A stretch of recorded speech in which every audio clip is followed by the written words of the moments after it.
And we're live. And we are live. Welcome to, this is episode 27 of the Spoken Openness podcast.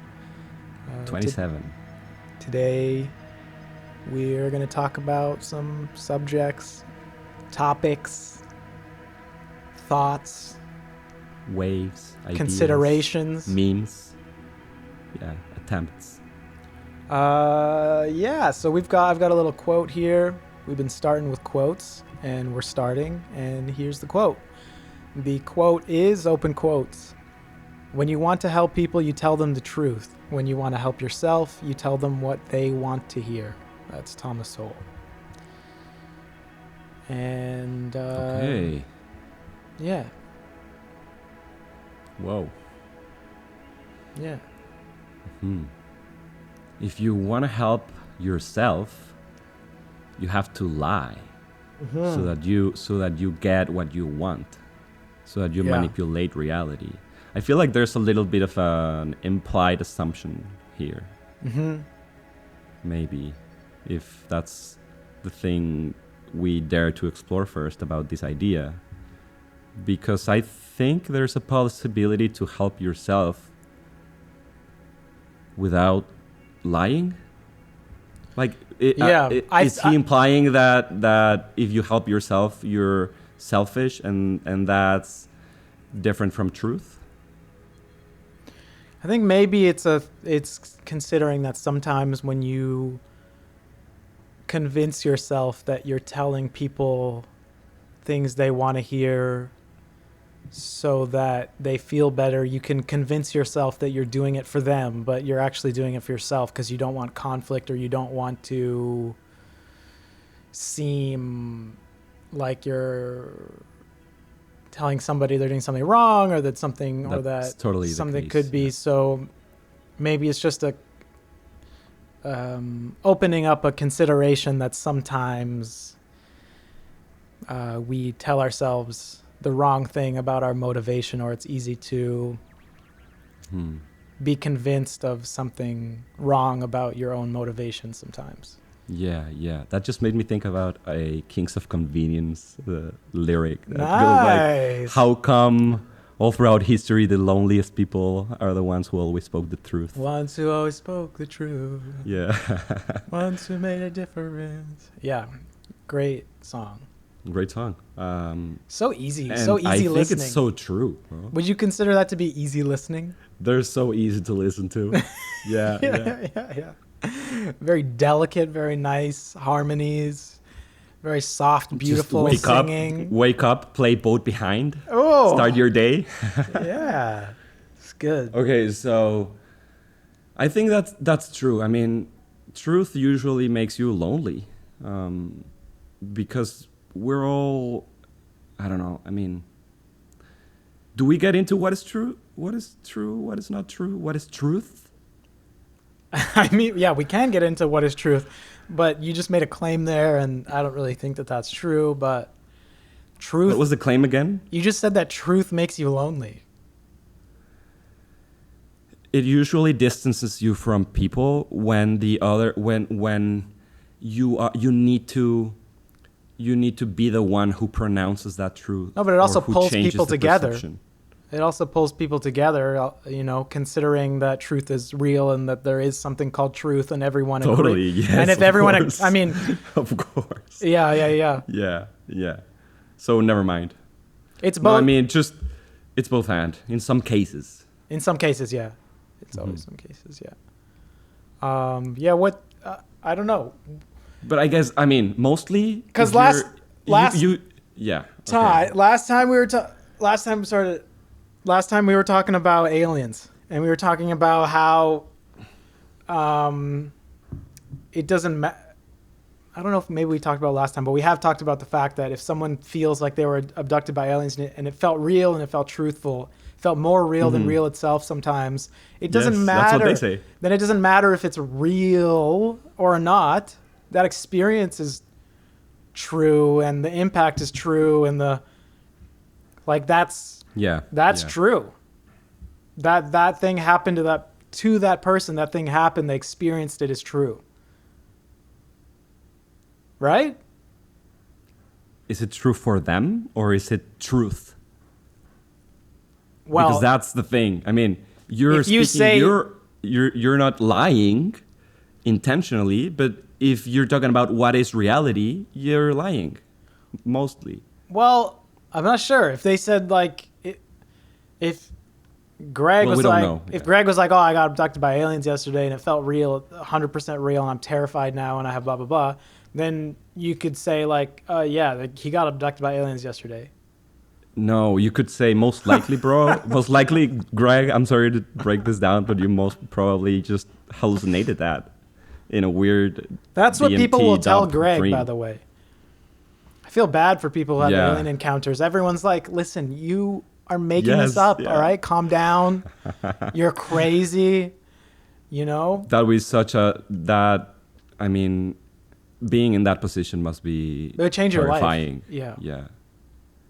Because You're like, am it's I a paradigm crazy? shift you're going through. You totally believe that happened to you. You can't Yeah. explain it. It's more real than whatever Yeah. you thought previously that was the real thing. And that crushes your whole Yeah. understanding of the world. Now you know nothing. Now you start again from scratch almost. Yeah.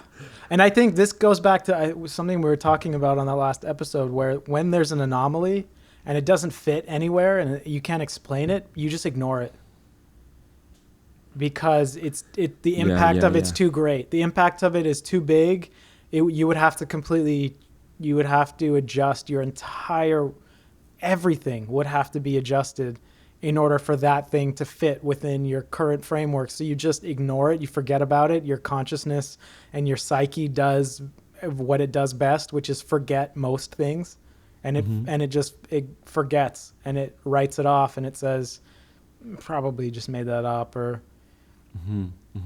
it's too dissonant, you know? And we do that I all the think- time, I think. I think we're doing that right now as a society with the UFO stories. We're like, Totally. it's just weird stuff. I don't know. So let's say those guys that got abducted, they did, right? That's truth. Greg? Then if Greg is correct, Greg is so lonely because he spoke his truth. Well, so he's that gonna- would kind of make. But Yeah. also, if you're Greg and I'm your friend and I'm Yeah. telling you, hey, Greg, alien abductions are really not a thing. I mean, it's probably most likely that you experienced some sort of hallucination that just felt very real. But they probed me, but- bro. Right, and so me speaking that truth, if the case is that this is the truth, that would make me alienate from you. You would alienate me because I would be a stranger in intended. your house. I would be a danger to your new understanding of the world.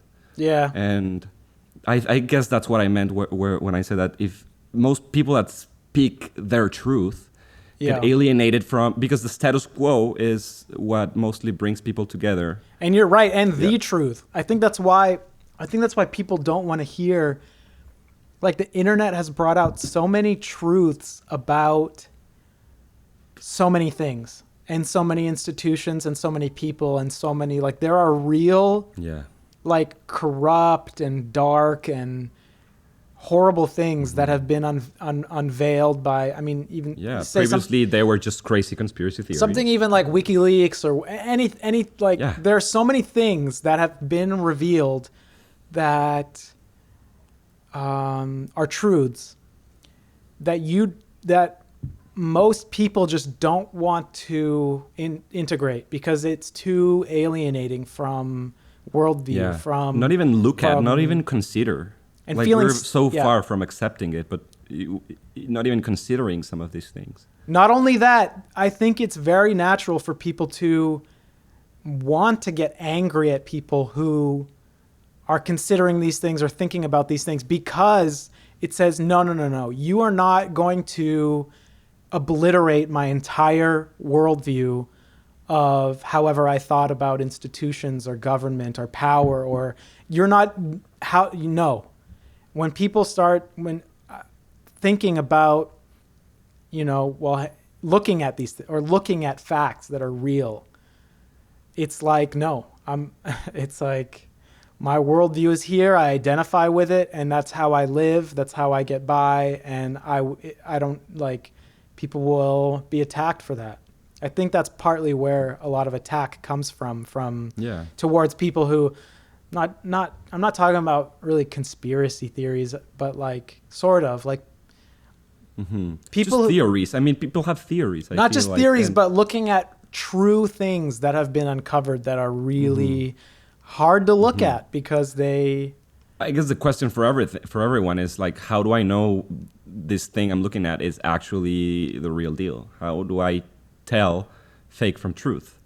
And you don't know, even if it's you're looking at some Yeah, well, I don't know authority figure of news outlets. Yeah. I mean, I'm thinking about, the big one. One of the first WikiLeaks thing, the videos, collateral damage, the videos of the U.S. military and all that stuff.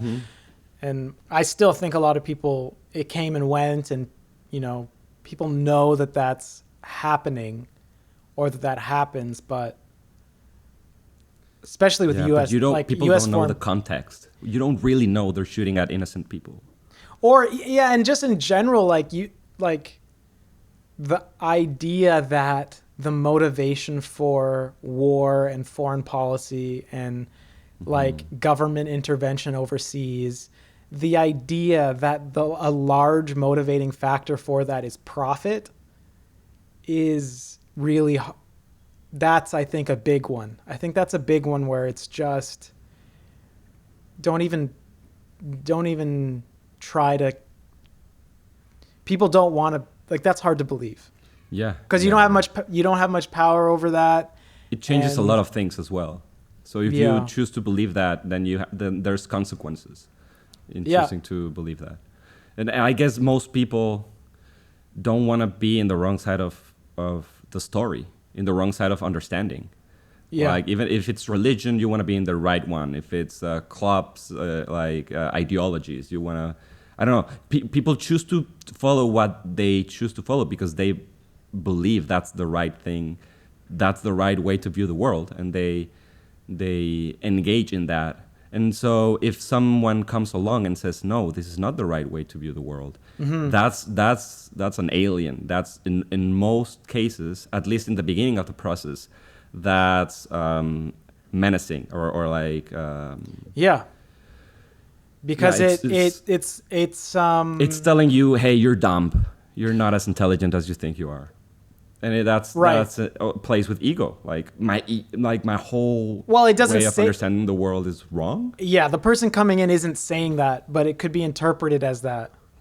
Right, exactly. Yeah. That person isn't trying to say that, or I don't, I guess the most accurate way to say that ego would be defensive in the first instance would be like, no, I am correct, and I'll try to look for ways in which you're wrong and I'm right. It's almost and maybe it's like, after that I can change my mind. Totally. It's that people have an understanding of the world, and it's like an actual structure in the mind. And when someone says something like that is so big or different or anomalous, it's almost like a bomb going off that would obliterate a large part of the structure of the city, an earthquake. And it's like, why are you trying to destroy the city? Why are you trying to destroy my structure? Should I try to save it or should I let go? Yeah, it is a threat. It's a threat to an actual structure, I think, in some way, or a collection of beliefs. Sure. And that can happen on a micro level on a very simple conversation as well. Yeah. Like, for example, if I say something and you're like, I don't think that's correct, I'll try to look for ways to either understand that what I just said and like maybe take it back or justify it, right? Right, yeah. There's 100%, yeah. That's always the case. So maybe that's history. But so if so throughout history, recorded history is just attempts to be like, okay, so I guess this is what happened, and because of this it happened this way. And I in most cases recorded history is very ambiguous and very contradictory, and I think that's why. Yes, but depending who you're, Yes. who's telling you the history. This is a as big well, yeah. generalization claim. Yeah. History is crazy to think about. So crazy to think about. The stories telling The us about fact the that we past and got here, the fact that like, the narratives and the contradictions and the gaps and the unknowns and that's why it's so fun. The what ifs of history are so fun. That's why I love reading stuff like, Graham Hancock and Fingerprint of the Gods and past civilizations and all that stuff. It's so fun. It's like, because there's enough of time frame to be like, totally, like, and something like that could have happened, like time frame. Right, and I also love the idea that history is told by the winners, by the conquerors, or the ones who came out victorious, and they were able to push this narrative into the world. So that makes me think going back to the Thomas Sowell quote, if you want to help yourself, you tell them what they want to hear. Right. And at least in Mexican history, there's a lot of things that we were taught in school that are just not true. Like what? There's a big story about the hero kids, the niños héroes. Okay. And there's this very patriotic story that we get taught. Everyone gets taught that story. Yeah. And it's a very patriotic story about a soldier who sacrificed himself and wrapped around a Mexican flag and all. Nice. This. Yeah. I don't know. Just an example of that. You don't want to get into the specifics and. Exactly. No. Mm-hmm. But in the current mainstream popular belief, this story has been proven fake. Yeah. And so, I guess if you're talking about history, not everything that you're reading in a history book is truth. Most people tell things with their own details to push their own agenda. And, totally. And we do that unconsciously as well, I think. And that's, I think that's one of the things that I guess, and I don't mean to bring in like postmodernism, but that's one thing that's true about the postmodernist idea or claim or worldview is like people had agendas and history and story. It's all narratives written by people who had a reason for writing it that way. For the most part. Yeah. And that's true. Mm-hmm. And that's, that's not I don't think that's a very brilliant, personally, I don't think that's a very, I think for most people, it's like, of course, that. Sure. Yeah. That makes a lot of sense. It's a breakthrough idea. Mm-hmm. But, and I think history is written by the winners or, is that Churchill or I don't even know who it's. I have no idea. Probably. I wish I didn't say that because that's probably. Now, if it's not Churchill, you're just wrong. I could have just said somebody, Somebody said I should just keep it vague and then it's easier to. Lao Tzu said that. He didn't. What if he did? History is written by the winners and the losers, but usually you only see the one that was written by the winners. They got a better PR. Yes. They have better PR. Exactly. But if they have more marketing power. If you look, there's there's things written by everybody, and it's Yes. Yeah, but it's a matter of what's popular belief, I guess. Yeah. The crazy part is we don't there's so much that we don't have written about. You start thinking about ancient Egypt or even Atlantis. Gobekli Tepe. Yeah. Dude, I love that. And most people don't know about that. And there's nothing written. Some agenda to suppress the fact that it exists. I have no idea. I don't think there's an agenda to suppress that it exists. I'm sorry. I'm so controversial. What is that? I'm so controversial. Where does that come from? There's always some. I don't know. I mean, there's a lot of science that gets contradicted when some new, very old site gets. There's no science that gets contradicted. What science? You're right. That was a very bad worded claim. It's all good. I know what you mean, though. I know what Scientists' careers and not scientists' careers. whole I don't books think. and I don't. Yeah, I don't know.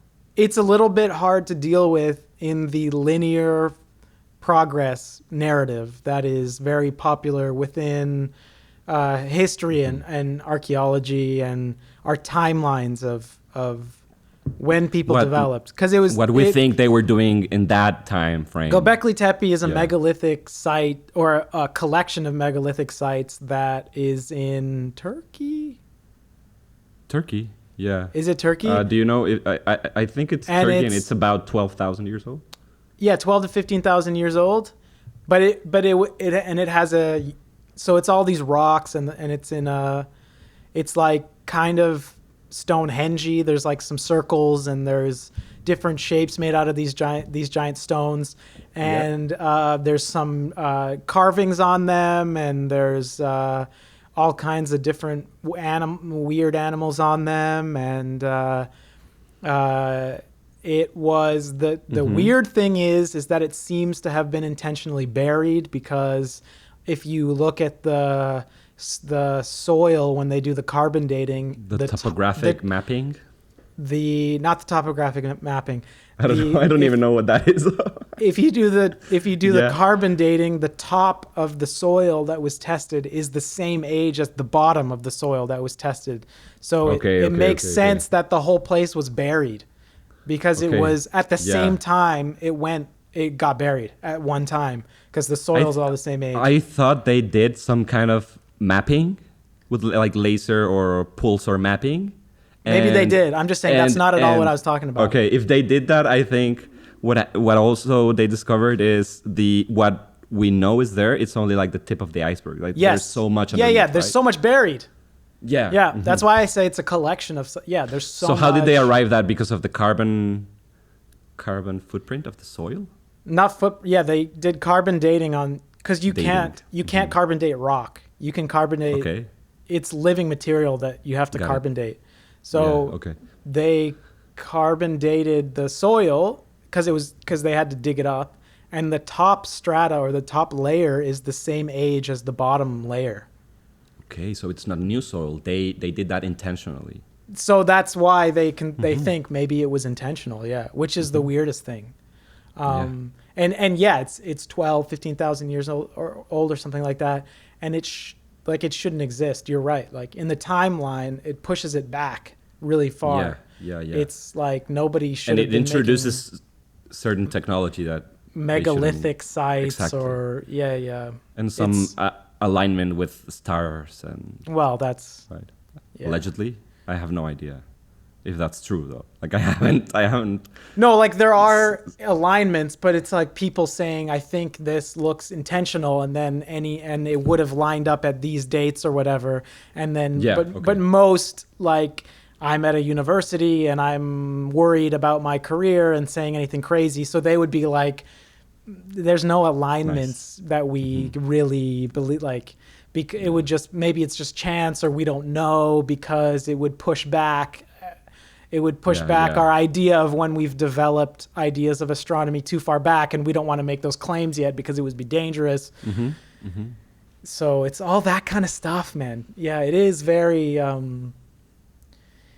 That's exciting. The fact that there's information about our past that we have no idea. The amnesia part of the Graham Hancock I love it, argument. Man. Yes. And I love those maps that are like, this island is on this map, and if you look at it underwater, it's there. So it's like, oh, well, this map must have been made before the last little ice age ended.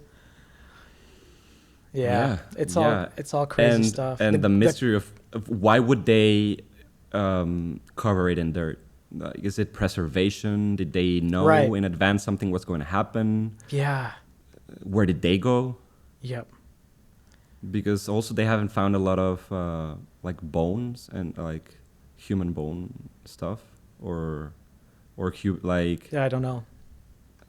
Yeah, me neither. But my understanding about that, I think I read this, that it's mostly just structure, rock structure. So it's kind of like the Mayans, like where did they go? Yeah. There's really and what is it? And what is it for? Like, these weren't houses. These weren't like were these little buildings or were these, like, it doesn't look like buildings.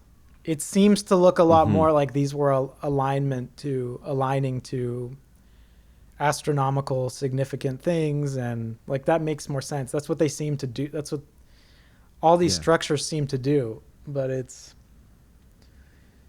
a mystery. History is a mystery. I would say that the mysterious hysterious. Yeah, totally. It's an attempt to understand a big mystery. Yeah. And we can't really be sure. But just the fact that some of these old sites and most prehistoric that's what I'm saying. I want to say pre-Hispanic in American terms, pre-Hispanic, before the Spaniards conquered. Spaniards. They had a big relationship with cosmology and the stars. Yes. And I think we've lost that a little bit. I agree. We do have way better technology to understand what's going on in space. I'm not saying that. We've outsourced it. Yeah, we've outsourced it to NASA. like a few people. Yeah, like to people who are. Yeah, but it's true, and I think part of that. I mean, I think we've talked about this, and it's commonly talked about, but that like because of pollution and lights and light pollution, and we don't see the night sky in the same way that we would if we didn't have so much light pollution. I think that makes a big difference. It is when you go outside and it is a clear night and you see like even a few stars really clearly, it's already mind-blowing. Yeah. Dude, let's not even talk about the first picture of a black hole. That's so crazy. I mean, it was science fiction for such a long time, and now there's an actual photograph. Yeah. That's, wow. I listened to that,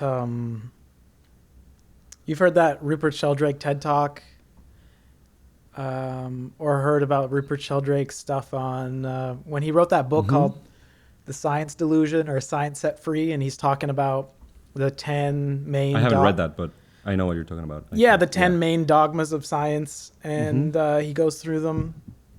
And I love that. I wish it wasn't so fringe to do that kind of a thing, I wish it wasn't so fringe, or you weren't so outcast if you were considering how maybe some of the things we take for granted are fact. And looking into how we got to know some of the things we know within the dogma of the scientific worldview, or rationality. Pure rationality and pure logic. Yeah. Because we've already said, like, there's so many things we don't understand. And so, like, trying to fit everything into your own logic or someone else's logic for that. Most people have someone else's logic they're trying to fit the world into, I guess. And so we tend to think that logic we should follow is rational scientists. Well, I agree with that. Me too.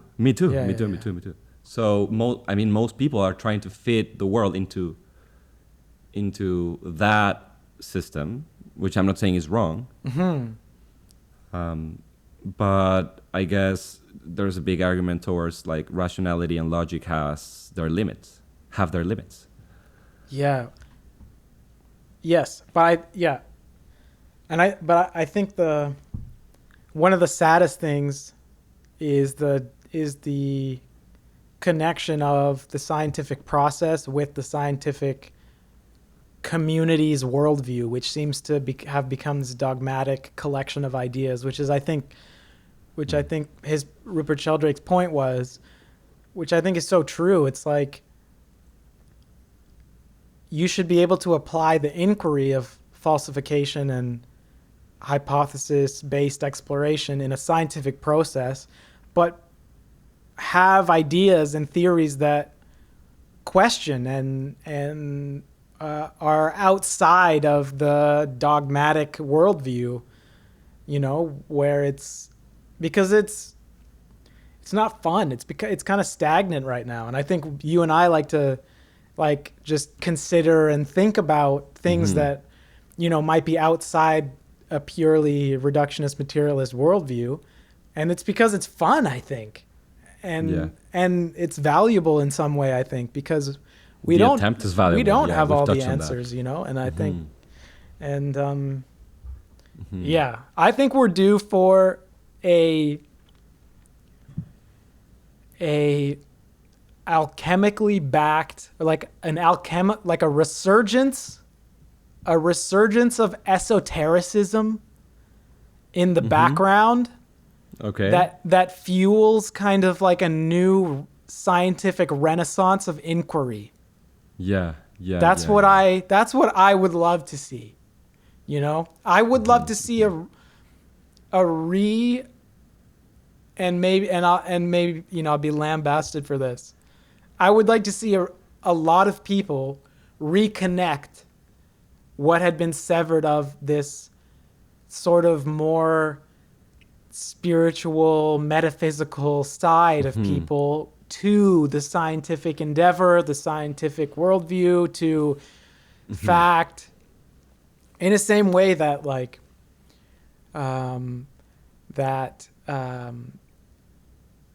in history, like in old Greek and in schools of science, that there was that unification of God, science, and that these subjects weren't separate subjects that were isolated, that they were unified, and that the world was seen as this sort of unknown, beautiful, mathematical structure of unknown substances that were driven by beautiful cosmic metaphysical forces.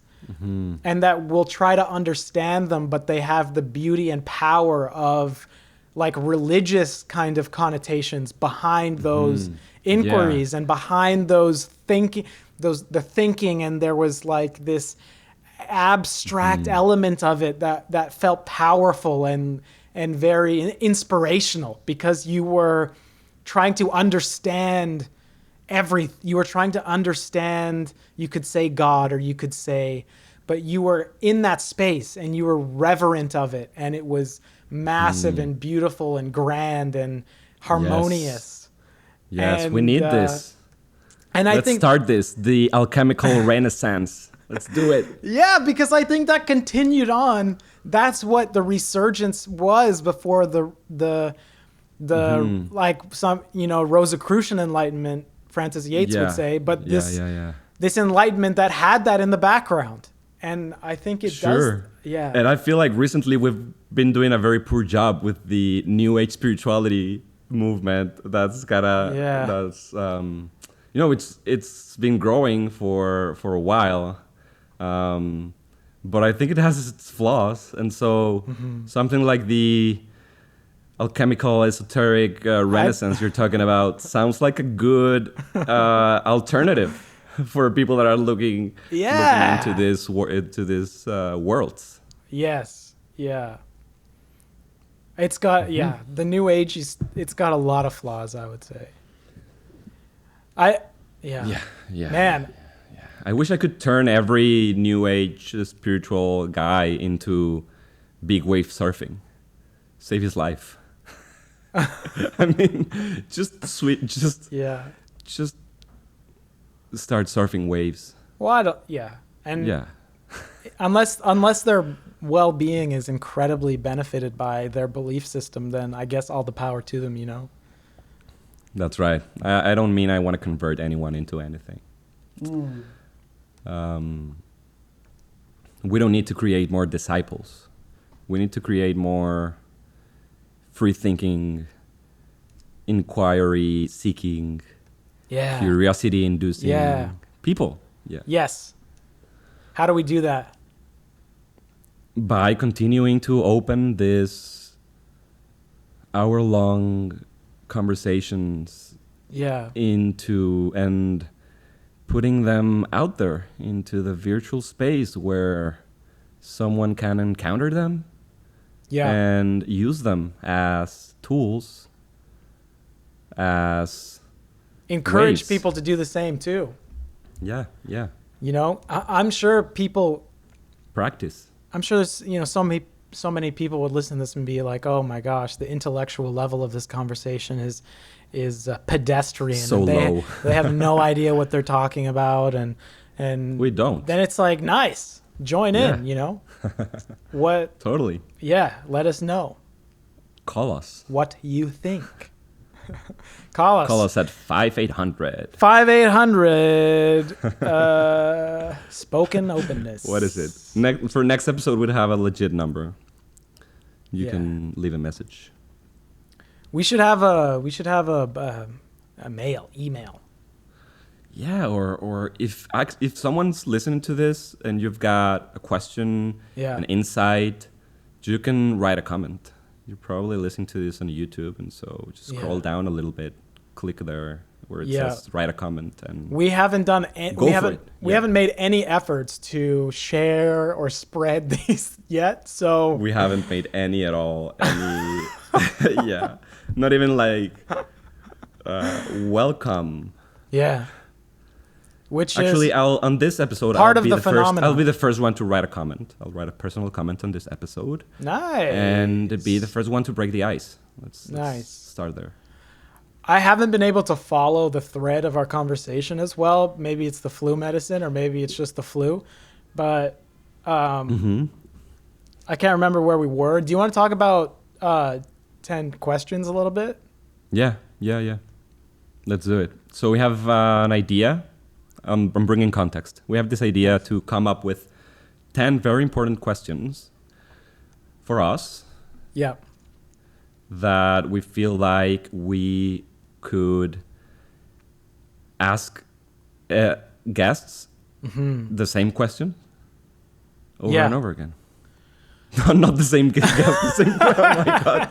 How are we going to achieve that? I think, and just let's try to, in the spirit of spoken openness, let's try to, what are these 10 questions? What are the things that would qualify them?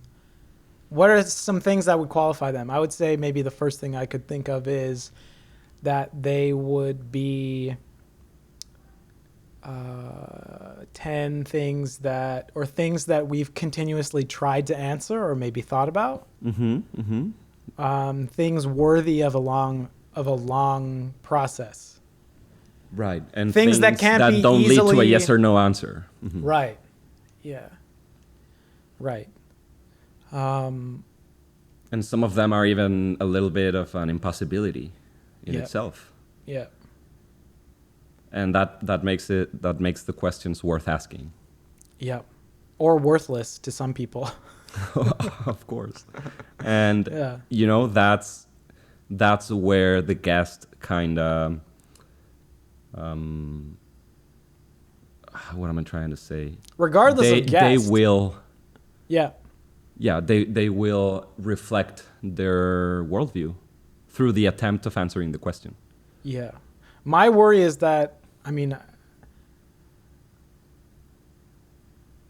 you have to take a risk, I guess, to try to answer these questions, because you really risk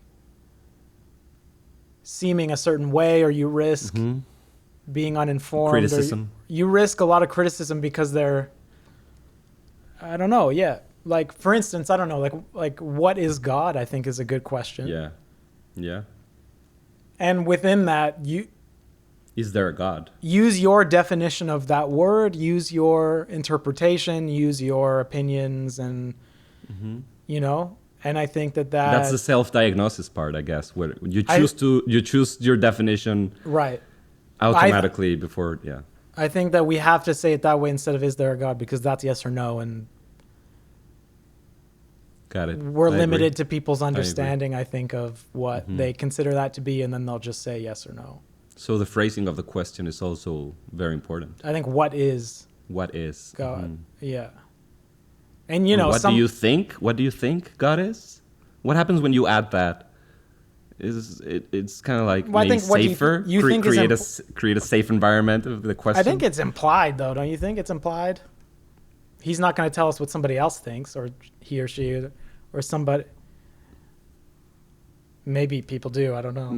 I mean, it makes it so that it's not a guess. It's not a. You just implied it that whatever they're gonna reply, it's gonna be made in a safe zone because it's just an opinion. Yeah. I don't know. Could work as like a bring down your defense tool. Mm-hmm. When we introduce the podcast as well, we might want to reinforce the ideas that the fact that we're asking the questions is so that you can be free in this space to just speak your mind. Right. You don't have to be either right or wrong about anything. Right. And the point is also to, as much as possible, don't start from things you've already said before or phrases that you've said before. Try to come up with new phrasings for what you feel like you think is true right now. Mm-hmm. Which is hard to do, but I think that's one of the cool things about the process of trying to do having these conversations is as much as possible, as much as I can remember to hold that in my mind as we have the convo. I think that's part of it that's cool, is to phrase things on the fly. Yeah. As true as honestly as possible. Right, and people don't have the space to do that. So the fact that we're creating the questions and the protocol, it's just the way you start the conversation, the way you list the questions, the order the questions are introduced. I think all of that is just creating the space so that the guests feel safe and open to explore this crazy mysteries. Mm-hmm. Do you think should we try to come up with a couple other questions? Mm-hmm. So what is God? Yeah. Are all questions what is? Possibly. We could start by just saying what is and then naming some other things and then seeing if there's better ways to phrase them. Mm-hmm. Mm-hmm. Should we what is talk consciousness? About truth? Consciousness. Totally. Yeah. What is consciousness? What is truth? Yeah. Yeah. Because it has to be open, because I think in understanding how someone starts asking that question, you'll have follow-up questions that will narrow, or because within what is consciousness, you will, if someone is explaining, it's a mechanistic part of the brain that's an emergent property that is only a result of billiard ball model. Yeah. Then it's like you would say, okay, well then there's no collective aspect of it, or is there a collective aspect of it, or so then there's like ways of you to, I guess, go deep, more precise, and maybe we don't even get through all the questions. Yeah. Because if it's interesting and there's places to go, it could keep going. Yeah. If the guest allows for a deeper exploration on that one question, like we could even do a 1 hour in what is God. Yeah. And we could do more than that. Yeah. Of course. Yeah. It's the greatest hits. But we don't need to go through 10 questions in a 2-hour interview. No. Necessarily. I think part of looking at these questions is also kind of defining what are the main what are some main subjects that come up on this podcast, or what are we unconsciously kind of dancing around sometimes in our convos, trying to figure out, And we approach things in different ways, and we'll bring things up from whatever perspective we're currently in based on the conversation that led us there. But it's sometimes, we get into similar topics for sure. Yeah, and different ways to approach topics as well. So we got God, we've got truth, Yeah, consciousness.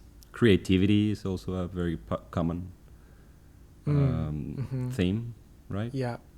That's what do five you right think? there, yeah. What do you think our conversation about holding beliefs that may not, the utility of holding beliefs that may not be provable, but for their utility as benefiting your life? Do you know that? Like that? The usefulness of belief. Right. The usefulness of belief, regardless of validity. Yeah, yeah. Does that just like go into what does belief do for us? People might even choose to touch on that with the what is God question. Right. People might go there. It's part of that, Yeah, sort of. yeah. But it could be a different question, like what do you believe? Mm-hmm. Maybe you add an adjective like what do you believe? Essentially, what do you essentially believe? It's true. You know what could be a fun one? Yeah. What ideas or what ideas or subjects are useless to what ideas and subjects are useless or pointless to explore? Yeah.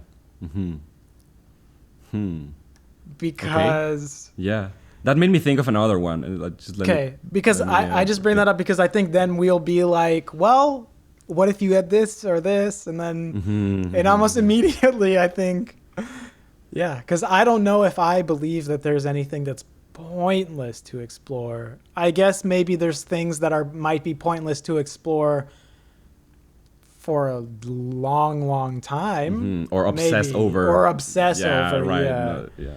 I guess so. Maybe I have to rephrase it to be like, what are ideas that are pointless to even look at all, investigate at all. What current popular narratives or beliefs do you believe are false that are going on currently in culture?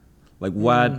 Or science. Or science, yeah. Or what popular belief do you think it's just false? Yeah, about history, about reality, about something big that a lot of people believe and you think it's just not true. Yeah. Something? I guess, and we can wrap up because. But how do we get people to respond and really think about it and not feel like they have to panic and think of the first thing that comes to mind that may not be. Yeah. You know what I mean? We send the questions in advance. Give them a chance to think about it. So? I don't know. I'm saying that might be a solution for that. So that they don't think. Then it's gonna be prepared or pre-prepared. Yeah. It's gonna be very overanalyzed. Yeah. I agree. Okay. But it's fun. I think we should continue this exploration on the next episode. Yeah, me too. I hope, well, nobody listens to it anyways, but I hope it wasn't boring to just go into podcast. If there's one person... Podcast talk. If there's just one person out there listening, you are not nobody. Ooh, yeah. You're appreciated and you can do anything you set your mind to. Yes, you can. Thanks for the convo. Likewise. See you in the next one. See you in the next one. Peace. Peace.